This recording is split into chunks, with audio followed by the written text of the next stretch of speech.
Good evening, everyone, and welcome to this live 32nd Legislative District virtual town hall. Tonight, you'll be hearing from your state legislators, Senator Jussie Solomon, Representative Cindy Ryu, and Representative Lauren Davis.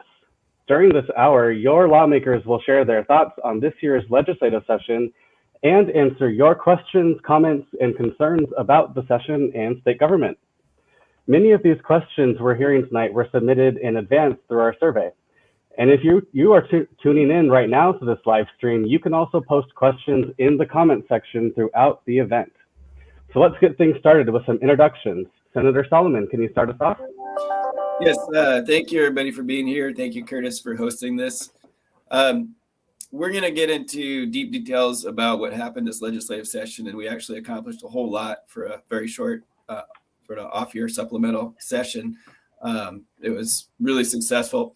What I do want to say is it seems like every end of session, something bad happens, right? It's kind of like a curse. In 2020, in March, we were starting to read about the coronavirus, and it sort of dawned on me as I was on the Senate floor voting and reading through the news that we had a big problem coming on our hands. And then this year, the invasion of Ukraine. Which is not normally something I would talk about in a meeting about the state. But I want to say thank you to Governor Inslee for divesting the state's Russian investments, divesting any assets that we had invested in Russia. I think that was the right move. And I've also personally divested any assets, stocks that I had anything to do with Russia. I don't have a whole lot of stocks, but just want to say how incredibly disturbed I am at the brutality that Russia is inflicting on Ukraine, and will support any state efforts to stop that. Thank you, Senator. And Representative Ryu, can we hear from you? Yes, thank you so very much, everyone, for tuning in. I am also very happy to be done with our short session, 60-day session. And I believe because we had been in such a long-term, pandemic mode and virtual mode, it was really hard, 60 days, very fast in a way, and yet so long. But I'm very happy to be home and looking forward to being able to venture out a little more. We definitely had another historic session. We got a lot done. And as Senator Solomon stated, we thought we were dealing with what the Afghan refugees resettlement projects. And here we are definitely looking at another war, a global impact that's impacting so many people, millions of people. So lots of work to be done, but definitely happy to be a Washingtonian and American, and so privileged to be serving with my seatmates here. Thank you so very much, everyone. Thank you, Representative Ryu. And Representative Davis. Well, good evening, everyone. Thank you all for tuning in tonight. It's just an incredible honor to be with you, an incredible honor to represent you in Olympia. As my wonderful seatmate said, we did, in fact, have another busy session. I'm still relatively new to the legislature. This was just my fourth session, and folks who've been there much longer than I have told me, it's not normally like this, and you're not going to see another couple sessions like the last several that we've had, largely because we had such a large infusion of federal dollars, that one-time federal dollars that allowed us to make a lot of significant but one-time investments in a lot of things that folks care about, whether that's education, healthcare, housing and homelessness, and you'll hear about some of those tonight. I'll just mention quickly two things that I was most proud of this session. One had to do with some work I led related to domestic violence. I was able to secure a total of $7 million to address issues of domestic violence in Washington, which folks are probably aware. Unfortunately, DV incidents increased dramatically, including domestic violence homicide during COVID, and was able to get some funding for removal of firearms and domestic violence incidents and cases, was able to get $4 million for domestic violence organizations to support survivors with safety planning and immediate needs for survivors and children to escape, and then was able to get funding for civil legal aid for survivors to help with things like protection order proceedings, immigration, and tenant work. And then lastly, I'll just mention, we were able to get full funding for our Linwood Recovery Center. So we will have 31 crisis beds for folks experiencing mental health and substance use crises in our community for the first time in South Snohomish County. And those beds directly stand in place of what would have otherwise been 36 correctional beds that will never be built. So looking forward to the discussion. All right, thank you. And now let's get to some questions. And a reminder to everyone watching, this is a live virtual town hall with your 32nd legislative district lawmakers. So feel free to drop a question or comment or concern into the comment section of whichever platform you're watching. All right, let's start with a transportation question. We've got a couple. First from Jerome. He asks, how is the transportation package going to affect our district? Where did these billions of dollars come from? And let's just go ahead and ask the second one first, and then you can address them all. This one is from Harvey. Harvey says, gas prices have increased significantly and made it harder financially on constituents. Is there any possibility of a temporary gas tax vacation? Also, with additional tax revenues higher than expected, will you advocate for lowering sales tax? I'll go ahead and take that. Thank you so very much for those questions. Specifically, I am so happy to have the transportation package and the budget passed, because we will now be able to expand community transit, the Snohomish County side of transit, the Swift Bus Rapid Transit Blue Line down to Shoreline Transit Center near Costco there. So that's a huge investment of nearly $4 million. We also have $7 million for the 148th Street Bike and Pedestrian Bridge over I-5 that will improve access to the Shoreline Light Rail Station at 148th. Another almost $15 million to improve the 196 East-West corridor from 37th to 48th Avenue West in Linwood. That will improve safety as well as support small businesses. And I remember when one of my daughters, don't tell her this, when she had an accident right there and then. So I know it needs a lot more work there. And another $25 million, and I believe that completes the 145th SR 523 at the I-5, both west side and the east side of the I-5 bridge at 145th. And then last but not least, another $7 million for the Poplar Way Bridge across I-5 in Linwood that will accommodate the growth and the expanded transportation options there, which is a huge generator of retail taxes.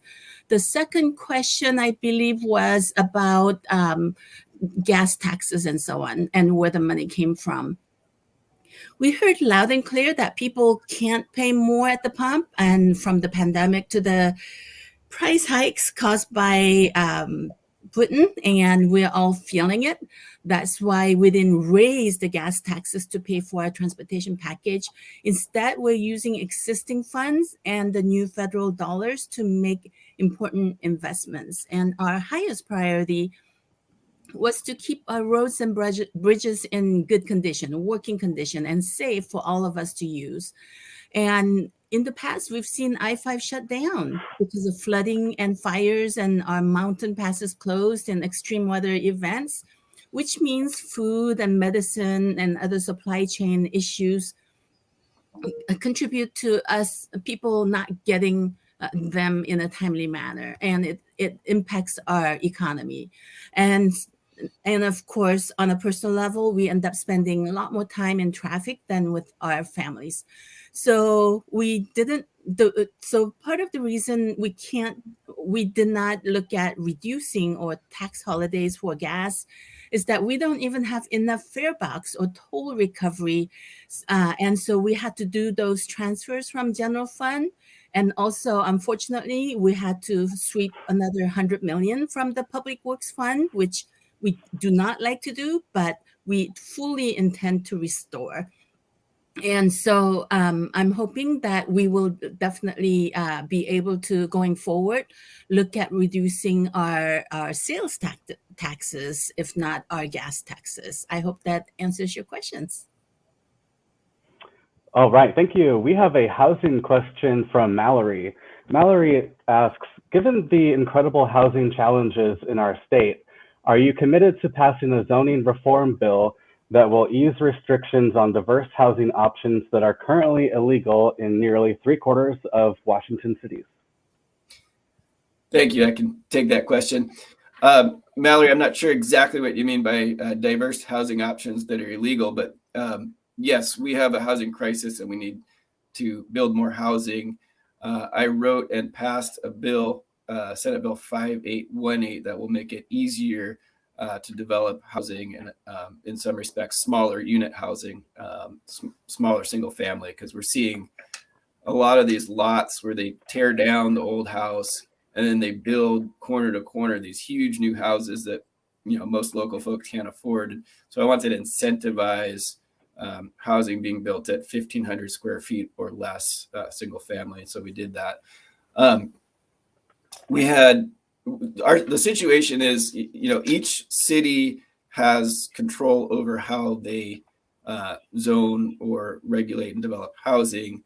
And then every year there's a push on the state level to say that we want a uniform floor, that each city has to allow X, Y, or Z. So a minimum density level, a number of accessory dwelling units, things like that. And so I think it's important for us to really analyze the question of, do we want to mandate all types of housing everywhere? Do we want to pare that down but mandate something?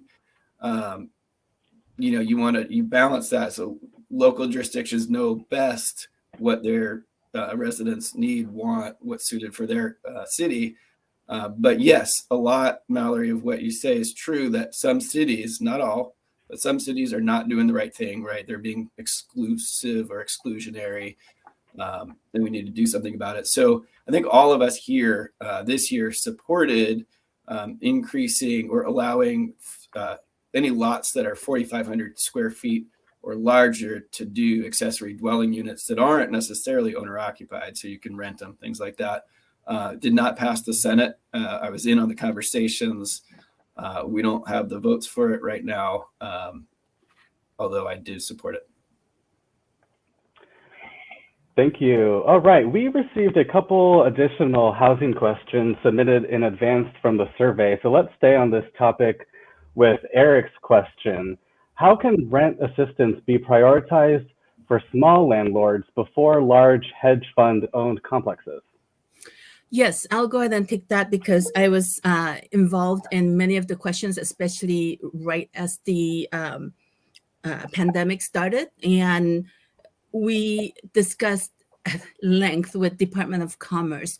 And it was not only about assistance for small landlords versus the Wall Street landlords, I guess. It was also about small business assistance, right? For instance, why did many restaurants owned by a particular person, why did he get so much, and yet the smaller mom and pop type of restaurants that were barely surviving or not surviving, why did they not get any assistance? And definitely it was a challenge because many times they had to have had existing relationships with banks or even Department of Revenue before they could even access either federal funds or those that we were administering. So Department of Commerce has worked since 2020 and through all of 2021. And this year, we did give them a way to assist the startups, essentially, that were just barely hanging on. So Department of Commerce is fine-tuning. How do we focus and get the money to the right people? And it's an ongoing struggle, but I believe we are doing a little bit better at doing that. So thank you so much for uh, pointing that out, because that has been a huge issue for many legislators and for Department of Commerce. And now on homelessness from Sarah. Her question is, what are we doing to address homelessness? Yeah, I can jump in on that. And thank you, Sarah, for the question. So a few things. I mean, certainly the best way to address homelessness is to prevent it before somebody falls into homelessness. And so to that end, we made a number of investments, significant amount, tens of millions of dollars in additional operating money for rental assistance and utility assistance to actually prevent folks from being displaced in the first place. We also made some specific investments related to preventing youth and young adult homelessness. Unfortunately, there's an extremely high rate of young people under the age of 25 experiencing homelessness shortly after they're leaving what we call a state system of care. So that would be the juvenile legal system, inpatient behavioral health, or the foster care system. So we made some significant investments in coordinating care before young people are leaving those systems so that they're not being discharged into homelessness.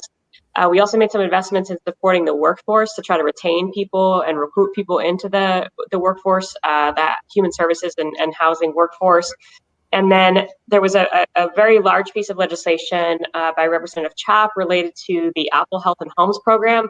And that basically looks at the creation of a housing benefit for permanent supportive housing for individuals that are experiencing either a chronic medical condition or chronic behavioral health issue, which is at the root of about 70% of chronic homelessness. And then finally, we continued to make significant capital budget investments. So that builds things like permanent supportive housing. But we were also keenly interested in this kind of rapid acquisition model where you're acquiring what we call single room settings. So this would be things like hotels or motels, or even former nursing homes that you could rapidly acquire and kind of transition into a way to just immediately get people off the streets so that you can stabilize them and then start looking for more permanent options. More work to be done, certainly, but we did make some big strides this year. Thank you. Okay, let's switch gears a bit. Jerry asks, what is being done to fix insurance rates, like car insurance? Yes, there were efforts to address, for instance, using credit or preventing use of credit history as a, I guess, leveling of the field, but obviously it led to, and the bill didn't pass. We worked on it last year, and unfortunately the Office of the Insurance Commissioner preemptively changed the rules himself to prohibit credit to be used as a criteria. The unintended consequence, because it was supposed to have been a no new revenue for the insurance companies kind of a rulemaking. So some experienced drop in their rates, but others saw huge increases. And some of them, including myself, we saw increase by a factor of 50% or more. And so that has led to many of us shopping for insurance. And having been a former insurance agent, I knew how to do that, or my husband knew how to do that. So we were able to basically move. We had to leave our long-term insurance company and move to another, but we dealt with it. But I'm not sure, and I'm worried about many others that either chose to just suffer and pay that extra premium, or like my mom, without telling me, she ended up just dropping her insurance, which is really dangerous. So I'm worried about it, just like you are. But it is the fix is not as easy as we wish it were, and it definitely needs to come back to the legislature as to how can we make it much more affordable, and how do we increase the coverage percentage? Because I believe the latest number is that about a fifth of us are driving while uninsured, and that can lead to huge risks. And if they do get into an accident, then they will suffer. The entire family will suffer. So it is a huge issue that we still need to work on. If I could just jump in real quick, I understand that a court put a stay on the Office of Insurance Commissioner rule So it's not in effect, but we're not in a settled place on that right now. Thank you. Okay, we have a question from Carl, and I see folks are asking similar questions in the comments, so it looks like it's on people's mind. What is the legislature doing to help people with a history of mental illness? Sure, I can take that one. And thank you, Carl, for the question. That's what I spend much of my time in the legislature working on, is issues related to behavioral health. So I'll start with our young people. We have had a huge increase in incidence of mental health challenges among young people during COVID, especially, but even prior to COVID. And we made, thanks to the work of Senator Frocht, a significant step forward this year in the form of something that's called a partial hospitalization or intensive outpatient.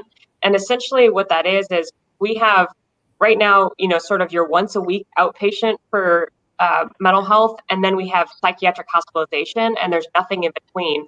And a lot of young people fall between those poles. So they need more than once a week to stay stable, but they don't necessarily need to be in the hospital. Or when they leave the hospital, which is an entirely structured 24/7 environment, they discharge to this once a week and it's insufficient and they end up rehospitalized. And so this bill actually funds this concept of a kind of an in-between partial hospitalization, which has been, parents and families have been asking for that for a long time. In addition, related to folks with pretty significant mental health challenges, Rep. Taylor had a bill this year, House Bill 1773, that was actually really, really significant. I'm not sure folks realize just how significant, but what it seeks to address is this issue. We have an incredibly high bar in Washington State, one of the highest in the country, for what's called civil commitment or involuntary treatment. So what that means is you might have a family member or you might see someone on the street who is clearly profoundly suffering with really debilitating mental health symptoms, and they're basically told under state law, sort of, you're not sick enough, right? Like you don't meet this super sky high threshold to take away a person's civil liberties and hospitalize them. And they're left there, quite literally sometimes in their own feces, clearly unwell. And the bill that we passed this year that I worked on extensively really expands what's called assisted outpatient treatment, which is basically involuntary outpatients. And the thing that's significant is the threshold for commitment is substantially lower. So we can actually get people help before they are so unwell that they actually need to be inpatient, or that they end up in jail, or they end up in the emergency department. And if the outpatient is not sufficient, that petition can be revoked and they can be put inpatient. And the last one that I'll mention has to do with Medicaid rates. I know that doesn't sound particularly interesting, but we have woefully underfunded our public mental health system for eons. And as a result, we can't staff it. We don't even have enough people to serve. There's these incredibly high caseloads with very, very sick people. And this Medicaid increase of 7% is actually really significant in terms of being able to recruit and retain a really talented clinicians who can actually lead people to pathways to recovery. So looking forward to that. Thank you. And now to Jennifer. She asks, are you supportive of a state bank? Yes, I am. I've been around Senator Hasegawa going on 12 years now. And of course, Senators Kuderer, as well as Wellman. You've heard about infrastructure bank and so on, other terminology, because bank has a particular meaning as far as regulations go. And we actually already have other funds, or I guess a funding mechanism, such as the Housing Trust Fund, Public Works Fund, and so on. So I definitely believe a state bank of some sort can be very good about infrastructure funding, both at the local and at the state level. So yes, I would love to continue to support that. Thank you. And now to Allison. Allison says, I have concerns about the continued conversation about the long-term care tax and required insurance.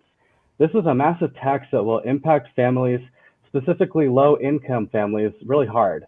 So Allison asks, have you spoken to directors of Aegis Living and other such homes? She says she has a friend who is a director and feels like because the insurance is so restrictive, it can rarely be used and is generally a waste of money. Yeah, I'm happy to start. Candidly, to answer the direct question, I have not spoken directly with the staff of Aegis about this, but I will just say, and frankly, as a relatively young person, I had a learning curve on long-term care issues.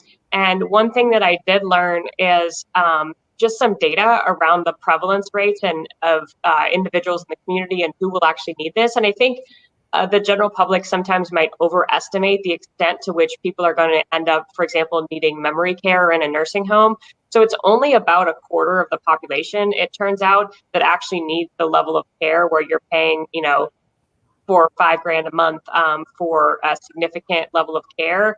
About 20%, so about 1 in 5 of us are actually not going to need long-term care of any kind. And then the other percentage, so the vast majority of people might need some, but it's sort of incidental. So perhaps somebody might go into cardiac arrest and need some rehab associated with that, but it's somewhat limited. And so minus the quarter of people who do need that ongoing long-term care, about 75% of us, that I think it's $36,000 in the long-term care benefit, would actually be sufficient for the vast majority of Washingtonians. So wanted to put that out there. Yeah, and if I may add, as a former insurance agent, I used to try to sell the private long-term care policy, and it was one of the hardest products to sell. And my mom, who's going on 89 now, she's trying to access her policy. It's hard to access that money. But I think because so many elderly of us, and including myself, we would prefer to age in place and be able to stay home as long as we can. So I definitely am looking forward to that $36,000 available once it's fully funded, or hopefully even before it's fully funded for those of us who might need it a little earlier, that it will literally help us to age in place and cost us much less, cost the state much less, and definitely lead to much better outcomes. Thank you. And Richard asks, seniors on fixed incomes are threatened with selling their homes because of ever increasing property taxes. Richard says his has increased over $6,000 in the past 3 years. Are there any other insidious increases, such as the higher insurance costs due to the insurance commissioners deleting credit reports on premium calculations? What is your plan for dealing with this? Yeah. So the second half of it first, I did not support the Office of the Insurance Commissioner doing it without giving us enough time to ramp it up if we needed to do that, so that the insurance companies would have time to adjust their rates so it didn't lead to a shock like what many of us experienced. And overall, the cost of living and inflation that's going on right now is a concern, especially for those of us on a fixed income, like Richard says, and for working families. And yet the needs at both the state and local levels are increasing, because we need, in order for us to make sure that we make enough investments at the front end, so we're not paying much more at the back end with really much worse qualities of life. I believe our regressive taxes are what's leading to all those increases that you're experiencing. And so I am supportive of the tax structure work group, and that Representative Frame, as well as bipartisan group of legislators, have been working on for several years. So if you would please log on to taxworkgroup.org and take a look at what they are trying to do. Right up to now, I believe they've been in a listening mode, and I'm hoping that they will have some recommendations for us so that we can change that path for you, Richard. Thank you. Okay, we have a question on climate change from Lee. Lee says it was very disappointing that House Bill 1099, amending the Growth Management Act to require cities to include climate plans in their next comprehensive plans, did not pass the legislature this year.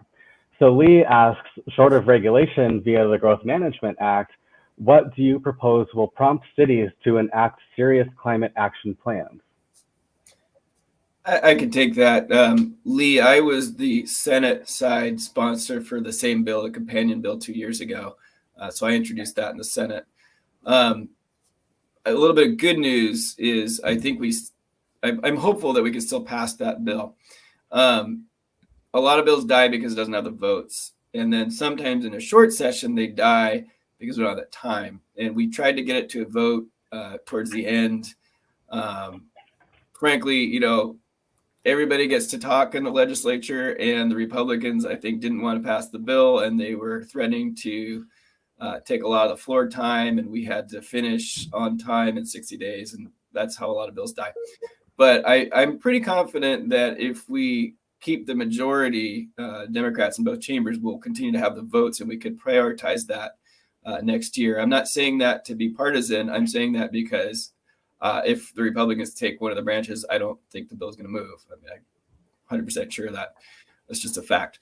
So I still think that's the right approach. Having, you know, Shoreline, where I was the deputy mayor, we did a climate action plan, but having cities do it, it's a good thing, but it's not binding. And, you know, we've seen governments make plans for climate change and fail every time.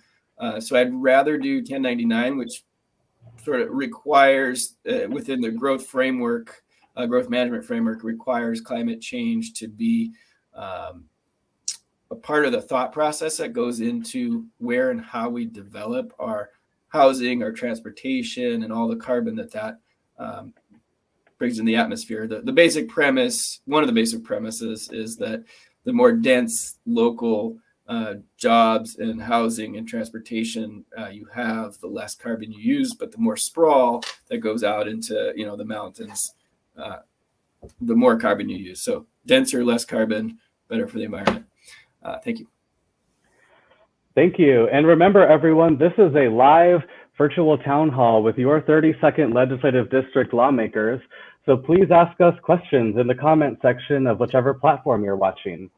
And let's take a live question from Naz, who's watching on Facebook. Naz asks, how soon do you see psilocybin therapy to be available in our state? Well, I love that question. I think I'll take it. So, Naz, thank you for that question. I introduced 5660 that would legalize psilocybin therapy for guided use. So with a certified guide, so it's not recreational like we have for marijuana. It was going to always be hard to pass in a short session, and it was kind of a new idea, not for everybody in the community, but certainly for the legislature and for the agencies that would have to implement it. So I worked with the chair of Senate Healthcare, and I think she was very helpful, although she did not allow it out of committee. What she did do, she allowed a 2-hour hearing, which, you know, if you've been around the legislature, that almost never happens. 2 hours on one bill. And it was overwhelmingly positive, very moving testimony by many combat veterans who said, you know, check all the boxes, suicidal, et cetera, done 12 years of therapy in the VA. Didn't help me, but 3 months of psilocybin assisted therapy really, really helped me, and I'm not suicidal anymore. I mean, just tugs at your heart. And so we were able to pass a $200,000 proviso for a task force, which we are putting together right now, where we got the agencies at the table and advocates, veterans, mental health practitioners, researchers, et cetera, you name it. And we're working on getting some of the agency language that we would need to implement the bill done first. So instead of, the bill said there's 18 months for the agency to set this up, instead of doing that, we're having the agency sort of set it up and prepare to pass the bill, and hopefully then we can actually pass it and it'll be ready to roll. I want to just say I struggle with the idea that we should legalize drugs. I struggle with what we have done, with what the Supreme Court has done, and the effects of it that you see on the street every day. This issue with psilocybin is not that. It is something completely different. It's not addictive. It should never have been listed as Schedule I controlled substance with meth and heroin and things like that, which do deserve to be there. And there is really rigorous scientific research done through Johns Hopkins University and others that are FDA approved. And the federal government is looking at moving this along as well. So we're sort of an exciting new age of possibilities for a really effective therapy. It's just kind of surprising what this is, the psilocybin, but you know, we need help. People need help. let's get them help. Thank you. And we have a question on firearms from Scott. Scott says, please explain how reducing the number of rounds available, thereby potentially requiring a reload in the middle of an altercation, is not diminishing the function, ability, or quality of one's ability to defend themselves. Or how is reducing the number of rounds in a weapon that is designed to hold is not diminishing the function, ability, or quality of the weapon's ability or the user? Sorry, that was a interestingly worded question. I did my best. Thank you, and thanks, Scott, for the question. Yeah, I can take that one. So I sit on the Civil Rights and Judiciary Committee, which is the House committee that hears all firearm bills, and we had a ton of discussion about this bill, very well attended hearing and very impassioned testimony on both sides. For anyone who's not familiar, this is the bill that had to do with, and it did pass, banning the sale, manufacture, and distribution within the state of Washington of high-capacity magazines, and that it's defined as anything over 10 rounds. And this question that Scott asked actually came up in committee and among discussions with legislators. Does a person need more than 10 rounds for self-defense? And the answer was no. We couldn't find actually a single case example of an instance where a person used a personal firearm for self-defense and they actually needed more than 10 rounds. Not a single case. We also heard from a former law enforcement officer who always patrolled with a firearm with 6 rounds. And he said not one time in his career did ever cross his mind that he thought he might possibly need more than 6 rounds to keep himself safe and to keep the community safe. So really appreciate the question. But as many folks know, tragically, as we see more of these mass shootings, the response that people are trained on for mass shootings is to first run, and if you can't run, hide, and if you can't hide, fight. And the best time to fight somebody who is armed with a firearm is when they have to stop to reload. And we have case example after case example of mass shootings that have a lot of casualties have been averted because a person had to reload. And when you have these high capacity magazines, there is no moment of reloading. So I'm really pleased that we finally move this forward, and I do believe it will save lives. Thank you. And for folks watching at home, remember to send us your questions. And now we have one from Vivian. Vivian asks, will you write a bill to stop the sale of water rights that are attached to a farm? Thank you for your question, Vivian. I'm not sure exactly what problem is attempting to be addressed in that question, but I'll say this. I did introduce a bill on water rights issues my first year, 2019. Didn't pass, but I'm still working on it. The issue I was trying to address is that hedge funds and big money interests are looking at, or currently are, conglomerating water rights. So buying water rights from farmers, et cetera, parking them in a state, what's called a water bank. It's not actually a bank, but and then looking for sort of possibly creating scarcity so that they can control the pricing of water and things like that. And I find that highly offensive, that any sort of corporate interest would be able to control water at that level. This is a very complex area of law. I think I'd probably bore everybody if I go too deep into it. But to say that I'm going to continue to work on it. The Association of Washington Counties is a pretty conservative organization. If you think of the number of counties in Washington State, not by population, but by number of counties, tend to be conservative. And they opposed my bill. Now they're telling me, oh, this water conglomeration thing is a huge issue. I'm like, okay, well, what are you going to support then? Like, how can we move forward on this? We got to do it. So appreciate the question and happy to talk further. Thank you. Okay, let's take another question on climate change. This one came from Patrick. Patrick says, the recent reports from the Intergovernmental Panel on Climate Change has some big steps laid out if we are to avoid the worst impacts of climate change. So Patrick asks, What is next for addressing climate change here in Washington? What can we do to support these efforts at the state level? Thank you for that question, Patrick. I'll take this. Hard to find a lot of optimism when it comes to worldwide climate pollution reduction, right? I mean, we are headed for a disaster, and just a lot of people don't or won't believe it or won't contribute to the solution.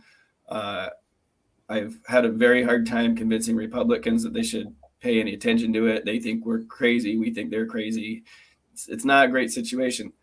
The positive thing is I think we've done as much as any state in the United States or Canada to address this issue already. On a state level, we've passed the Climate Commitment Act, which is a cap and trade program similar to California's, so we can link with the California market, the Ontario market. I think the bigger market you have for cap and trade, the better that policy works. We passed low carbon fuel standards. So right now, those are huge policies, devil's in the details, right? So we need to focus on how the Department of Ecology implements them. They're going through 7 separate rulemaking processes right now, just to fill in the blanks in the details of the bill. No one bill that big can kind of do it without that process. So we should pay attention to that. Hydrofluorocarbons, we have the strongest regulation in the country next to California. We can still work on building emissions.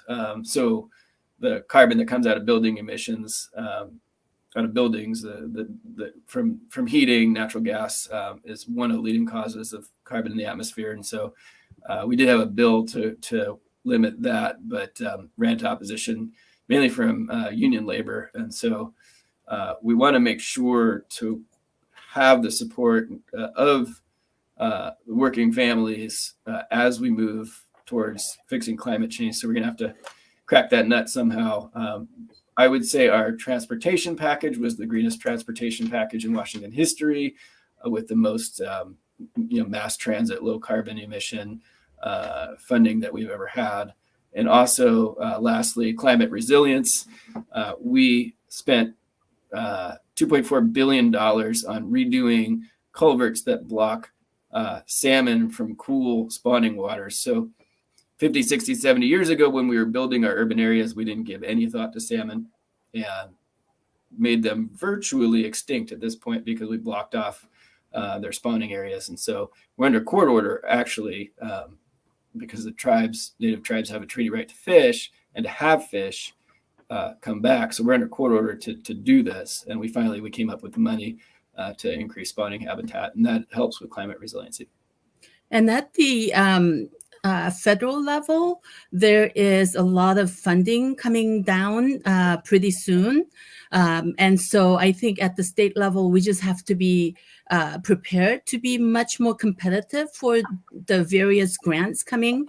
For instance, the Hazard Mitigation Grant Program, which is post-disaster, across the board resilience, such as resilient operations for transformative, efficient, and cost-saving transportation, protect grants, wildfire management, investments in resiliency through the Army Corps of Engineers, Western Waters, flood mitigation assistance program, weatherization, and even cybersecurity. And of course, IIJA funding. And so I believe it's even more important for us to not silo ourselves as state agencies or even jurisdictions, but actually work with one another so that wherever the gaps are, we make sure that we reduce those gaps. And if there are any overlaps, we're talking to each other so we're not digging twice, right? But literally building once and doing it well. So lots of work to be done. And now to Jim, who sent us this question in our survey. Is there an update on protections for election workers? Yes, sorry, I'm speaking four questions in a row. I didn't plan on that. So we passed a bill this year that makes it illegal to bring weapons into public meetings, whether that's local city council, school board, and voting areas, and that protects election workers. Also, we made it a felony to cyber stalk, cyber harass election workers. So we definitely took seriously the sort of uptick in, I don't know if outright violence, but threatening behavior, because elections are at the heart of our democracy. And if you can't conduct an election at a local level fairly without intimidation, what does that say about where we are, right, as a state and a country? That's a really scary thought, that we need to go this far, but I think we do. And I think we need to reflect as a people how we're treating each other and sort of tone down some of this rhetoric. So that is my request. Thank you for the question. Thank you. And now to Brian. Brian says, I'm sorry that House Bill 1852 on multiple languages on prescription drug labels did not advance.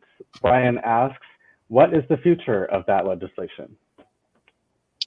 Thanks, Brian. I'll say I'm also sorry. So I serve on the House Healthcare Committee, and that hearing on that bill was one of the more moving hearings that we had this session. We heard from people who told stories of having to translate prescription drug labels for their parents. We heard from providers who serve multilingual population. In one case, we heard about a situation in which a Spanish-speaking woman saw the word once on a prescription label and read it as once, the Spanish word for 11, and took 11 doses, not to any fault of her own. And what I'll just say about this one, it was a huge party for the host. I don't actually know. I'm assuming we talked about, how during a short session, sometimes, unfortunately, we just sort of run out of time. And I suspect that that's what happened in the Senate. But I will say that it was really important to our House Healthcare Committee, and our Rep. Cody, who's chaired our House Healthcare Committee for a very, very, very long time and is really a titan in this space.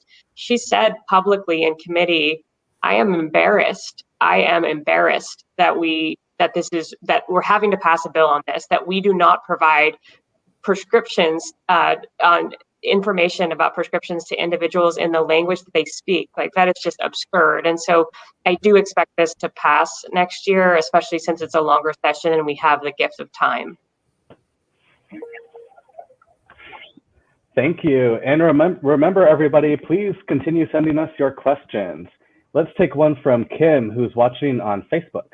Kim says, I have a question about support for higher education in Washington, specifically for students qualifying for financial aid, both at Washington's public and independent colleges. I'm grateful for the support that you and the other legislators have provided, yet students are still struggling, including those at independent colleges who receive less support from the state aid grant, even those in great need. What is the future of support for students with demonstrated need pursuing a college education in Washington? I'm happy to start on that one, and then would love my teammates to jump in if they'd like. So two things come to mind. A couple years ago, we passed something called the acronym is the WIA, and it created something called the Washington College Grant Program, and that does offer full and partial tuition scholarships. I think the issue being raised in the question is that often the tuition itself at independent schools might be higher than it would be at public institutions. And so there's more of a delta that's created between what the Washington College Grant can provide. So one of the ways to close that delta, in addition to making sure everybody knows about the Washington College Grant, but we actually passed a bill this year, it was a Rep. Sullivan bill, to create a Washington State student loan program. And it would be a loan program with a 1% interest rate, and we took $150 million to create that program. So that will be one opportunity for students to actually close that delta and pair it with the grant funding that we do offer.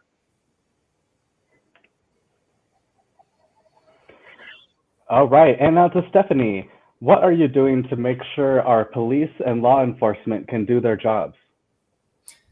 Thank you. I can take that. I sit on the Law and Justice Committee in the Senate. I'll tell you what we did this year and why and what that was in a response to. This year, we rolled back some of the changes that we made the year before So now it's rolled back or clarified.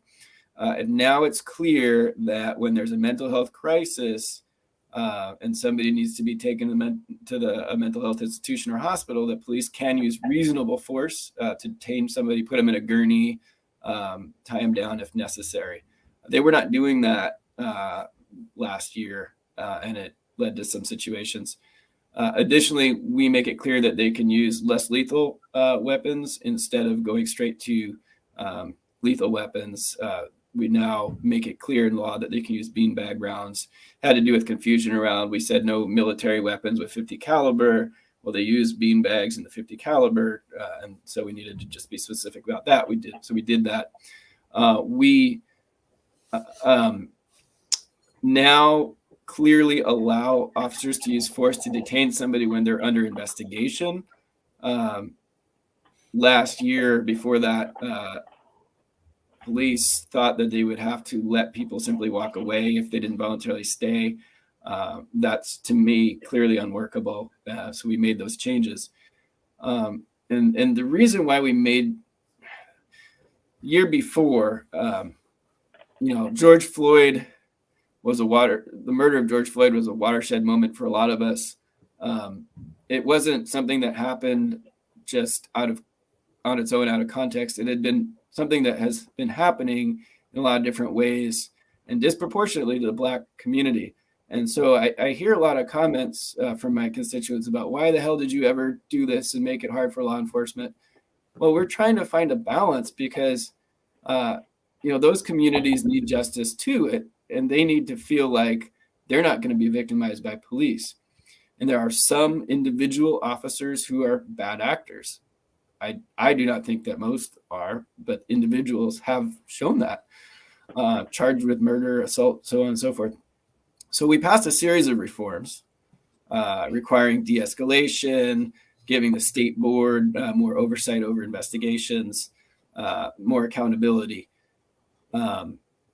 In that host of things, a couple things didn't get implemented the way we wanted to. And I'll tell you, anytime you pass major reform, there are tweaks that need to be made. We call them trailer bills. It happens so much that we have a word for it. And that's what we did. We acted responsibly. There's one outstanding issue around vehicle pursuits that was very controversial that we may have to revisit last year. But other than that, I think we did a fine job. Thank you. And to Earl. Earl writes, Governor Inslee, through his emergency powers, has held one-man rule for over 740 days, sidestepping the authority and accountability of our duly elected legislators. So Earl asks, what have you done to limit this abuse of power? What will you do?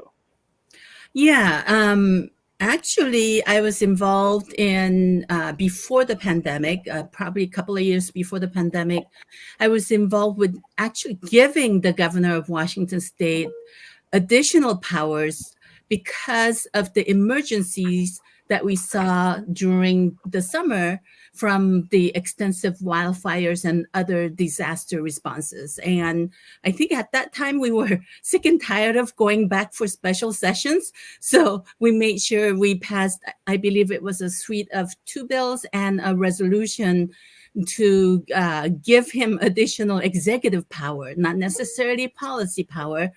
And so couple of years later, here we were at the beginning of a pandemic, and during the short session 2 years ago, we were hurrying up and thinking, is 100 million enough? Is 200 million enough? Obviously, that was way too little, and so because we burned through that 100 million really fast, and or 200 million really fast, and so the powers that he has, we the legislators actually gave him. And they were for the wildfires and other disaster responses. And it was definitely a bipartisan effort and support. And so the pandemic just happens to be a little longer. And Obviously, some of us were not happy that he did not check in with us. So we've been asking for the executive branch to check in, because many of us actually have our ears to the ground and we know what's going on in our districts really well. And so we've been making those requests, but the powers he has, or she in the future, whenever our governor is female again, is the ones that we gave him or her. Thank you. All right, everybody. This has been a live virtual town hall with your 32nd legislative district lawmakers, and we are approaching the end of our time. So this question from Janet is going to be our last question tonight, and it's a good one to end on. What did not get addressed or passed during this legislative session that you will address next year? I can start.